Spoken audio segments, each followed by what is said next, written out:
Hi, I'm Rowan. Hi, I'm Zach. And this is episode 18 of In the Zone, Season 2. Now here on the show, we discuss episodes of the Twilight Zone.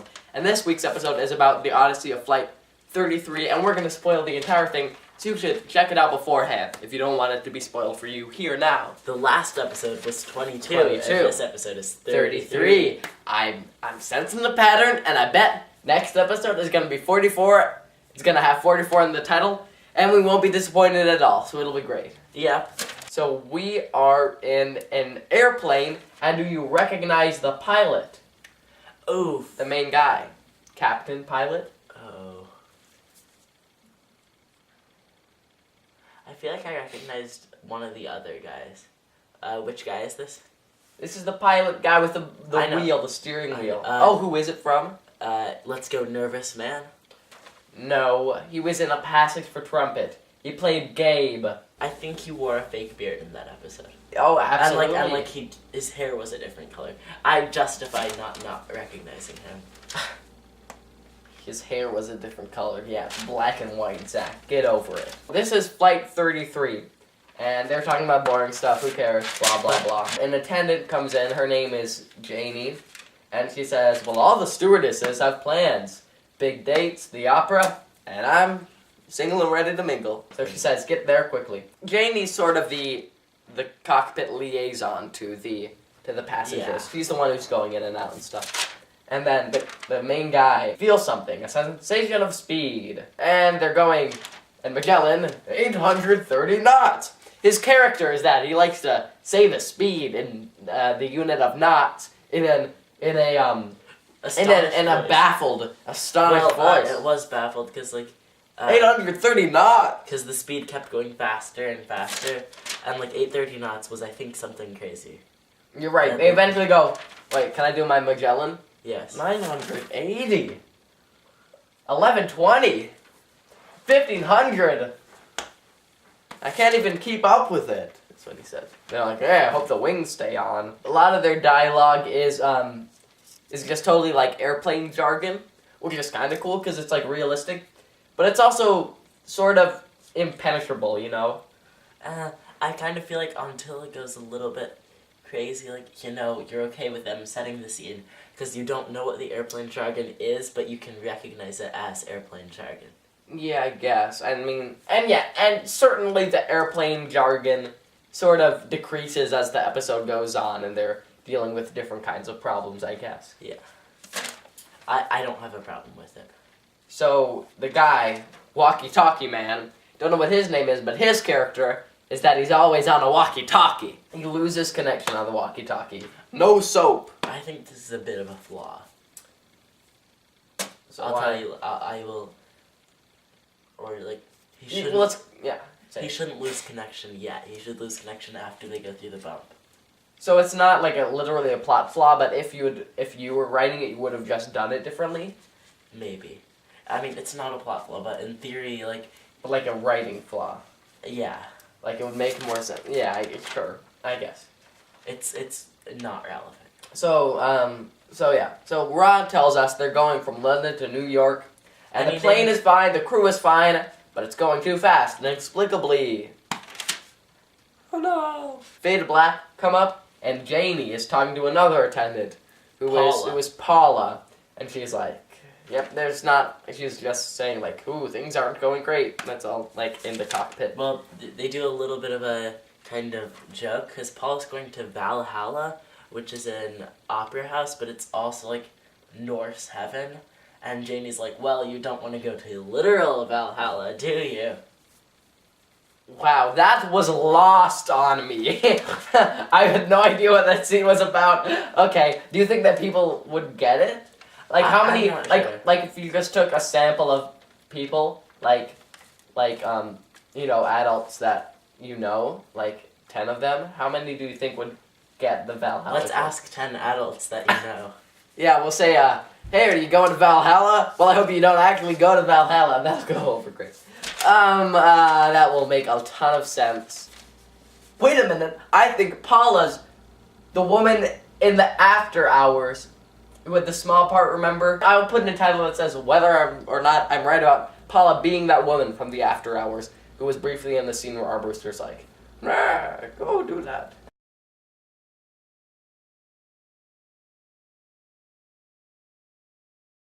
And now we know Also- whether I'm right or wrong. And So guess pat in what? the back or And slap now- in the face, just in case it's either one. A woman on the plane is talking to a guy about all of her ailments, or No, just ailments in general. I think this And is it's meant like- to be it's- the classic it's- plane lecture. Like, you're stuck to the next person Yeah. who wants to tell you about, like, I don't know, the clothes that his kids wore on the first day. And I think it's actually funny, not like not like Twilight Zone level funny. I think it's funny. It's like, oh well, we had with about, and he's like, I well, swear there were 5 medical associations bidding for that liver. yes. And I think she does the woman who's like who's on there for maybe a minute. I think she does a really good job. Yeah. She might even get a Sony's Best nomination extra. because we're so best extra. I know who worst extra is. Who? Popsicle idiot. Oh. So this guy sitting next to her is like, oh, I'm the British attaché, military guy, ambassador, England, something complicated. But it sounds really interesting. So that's like, oh. And she's like, great. But then she talks about how her Yeah, son I was feel in the Navy. Like, that's the classic thing. Like, where it's like, I have real life stories. Oh, well. But then she takes once it my in dog vomited in the house. her own direction that's like sort of related, you know? Yeah. She does. She's she like does- a Mrs. Van Hopper type, for those who get the Valhalla reference, who probably get that one as well. I didn't get that one. Well, you're dummy. But then that guy, he feels like a sensation of speed, he says. I was like, oh god, this is just padding. And then it took a minute and a half, and he was like, oh, I feel speed. And then it was not as much padding, and it was totally justified. Nope, it wasn't. For 2 reasons. First reason is, you don't need that scene where he says, oh, I feel something. Who cares? I guess you don't need it, but like... The second reason is, actually, it does sort of mean something, because I liked her talking to him. Okay. I mean, realistically, if we didn't have that whole speed thing, then, you would cut that scene short. So it's just a little passing thing Yeah. to see. Sort of funny. So Paula, spills some coffee on a guy. He seemed awfully unconcerned for having coffee spilled on him. But then she, says she's nervous for the date, but I guess she's really concerned about the plane, I guess, is what... Or, I just interpreted that as, literally, guy- she felt the speed, guy- and yeah, it was the- like, whoa.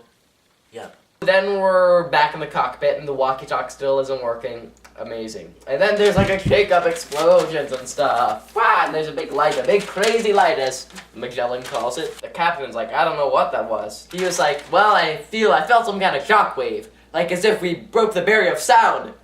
But I don't really know. I liked their explanations. I liked it. I liked this episode a lot. What? There were a couple of bad parts to it, but, I liked how they tried to justify things. Well, what was interesting, well, not interesting, but what was off-putting to me is how he's has a really specific and, I guess logical answer, but then he's like, but I don't know, that just seemed unrealistic to me. But, he's trying to justify it with an answer that's not quite logical, because sound barrier is Right. unlikely. Magellan, the knots guy, his equipment stops working, and then the captain's or the pilot, whatever, the main guy, Abraham Lincoln, he's like, we're gonna go down, just scope out the scene, see what's up. Visual, but that was also logical, because he can't radio anyone, he can't receive radio signals, and he can't see anything. Well, yeah, I mean, sort of the cool thing about this is, this is, as we later find out, this is, an extreme situation. And we're seeing the inside, and we're seeing how they're dealing with it. And then they talk to the attendants, and they see how that information is being spread. And that, to me, is really cool. I love that element. Yeah. Walkie-talkie man comes in, and he's like, all the passengers are scared. And the guy's like, so am I, Gabe. His name isn't really Gabe. That was his episode, his title in the past, his character name in the past episode. But we will refer to him as that. And check out our episode on A Passage for Trumpet to see why we're calling him Gabraham. It's because he looked like Abraham Lincoln. Dang it, I said, oh, dang it. This is why we've never broken 30. This bad marketing on my part. The captain pilot, Gabraham, goes over the loudspeaker and says, well, our, no cause for alarm. Which, you know, the way, like the whole sentence, he's not lying to them. Like he says, well, there's no damage to the plane, some of our stuff isn't working, but probably gonna be fine. If only he knew. I do think it's unlikely that the captain would tell the passengers that stuff wasn't working. You think they would lie? They would omit information? I kind of feel like yes. I don't know. And he said they'll land in 40 minutes. So they go down and they see Manhattan, but there are no buildings. What? And then Jane comes in. The passengers are freaking out. Well, that's what I wrote, but I'm sure she didn't say that. And then they see a dinosaur eating a tree. Oh god, this dinosaur. So the episode is a good episode, and the dinosaur is unforgivable. The dinosaur is so bad. I think it's a highlight. I think it looks cool. It's exciting. It's like, I didn't expect to see that. So we fade to black. And we fade up, and the captain announces, we've gone back in, not over the loudspeaker, but to the people, we've gone back in time. Which I totally think they should have put before the commercial break. He says, gentlemen, we've gone back in time. Nah, I'm eating a tree. Gentlemen, we've gone back in time. Nope, doesn't work. He says, our planners will go as fast as possible. See how that works. My problem is they're all pretty nonchalant about the whole being back in time thing. So then, Magellan, 700 knots. 800, 900. And we're picking up. And then there's another explosion light, whatever. Janie comes in and she's like, everyone's freaking out.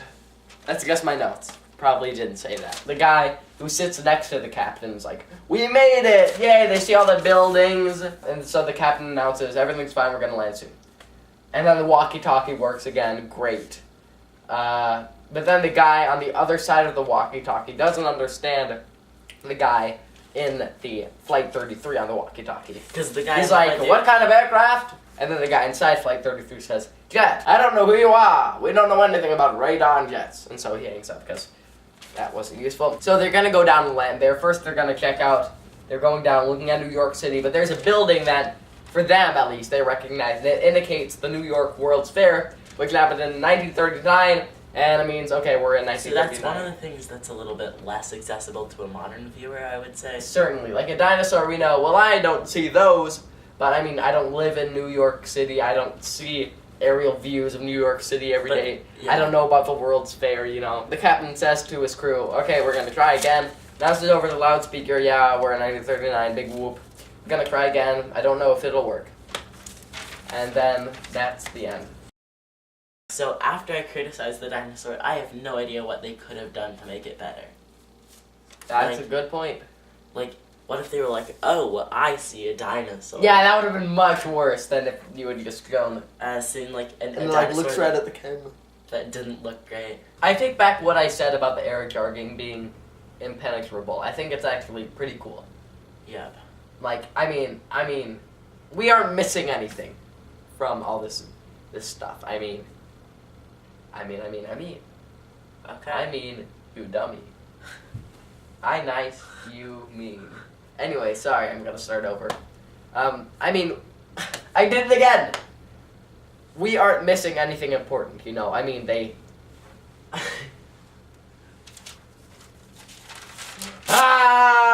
What I mean is, and I'm not even gonna care anymore, they stopped doing it after a while, so we can understand the important stuff. Fundamentally, the story doesn't interest me very much. I don't know why. I really don't know why it doesn't work, but it doesn't work. I think the mystery of the story interests me a lot. Like, a little up to a certain point, but then when you see dinosaurs, you know what's going on. The characters aren't very engaging. It's like, they're not interesting. Really, the highlight is the funny woman who talks about liver. Really, I liked the episode a lot more. Oh right, but then there's a whole thing about about the communication, and yeah, I'm gonna just reiterate this. I like the thing where it's like another aspect of the plot is how they deal with the situation and how they communicate the information. I love that. I think that's great. Sometimes I've noticed like Twilight Zone, like belief in the supernatural. And if you look at characters and when they start believing in the supernatural, sometimes they start believing early, sometimes they like stay in denial. That's what I love about the Twilight Zone. This episode did it well, I thought. But, like, you know that in another episode, they would have, like, seen the dinosaur and stayed in denial. Yeah, but this one, I felt like when you see the dinosaur, it's like, okay, so we're in the past, but you should still be sort of, like, amazed that you're in the past, not like, okay, so we're in the, like, you're amazed that you see a dinosaur, but then you think, okay, we're just in the past. Okay, well, that makes sense, because that doesn't make sense. Yeah, I understand. I feel like they have good chances of getting back to 1961, because they went back, way back, then they did this one thing, and they went forward in time. So I'm sure that if they do the thing again, they'll go forward in time again. Oh, but then maybe they'll end up in the future. Well, I would have loved to seen that, them going to that 2017. That would have been awesome. But then that would have been boring. It's like, okay, we're just going on a sightseeing tour of the timeline of human history. You could have done the ending differently. Like, I had a couple of ideas for what you could do. So you could have them, they try to go again, and then they crash into a building that's been built since they last were flying.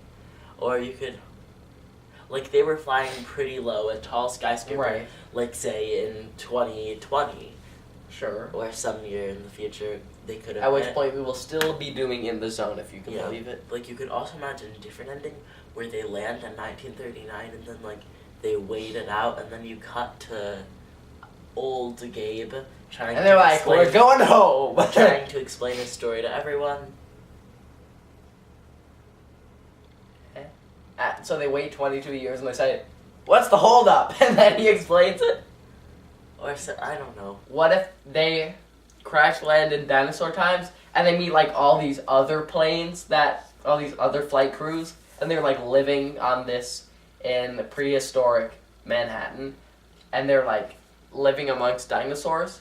One of the things Would that be the way- awesome the way or that- what? they fly back, they crash land, they all slowly starve to death, and then archaeologists find them. I can totally see that happen. They're like, this can't be. These are human bones. I would have hated if they had been like, oop, there goes 1961, and then they land and they're like, oh, you're 20 hours overdue, and they're like, shucks. That would have been funny. I missed my opera. What do you give this episode? Okay, I'm gonna give this episode an 8.5 because I liked it a lot, and I thought at the end, like, the closure isn't that great at the end, but I thought it started very well. It's and better stayed than- good.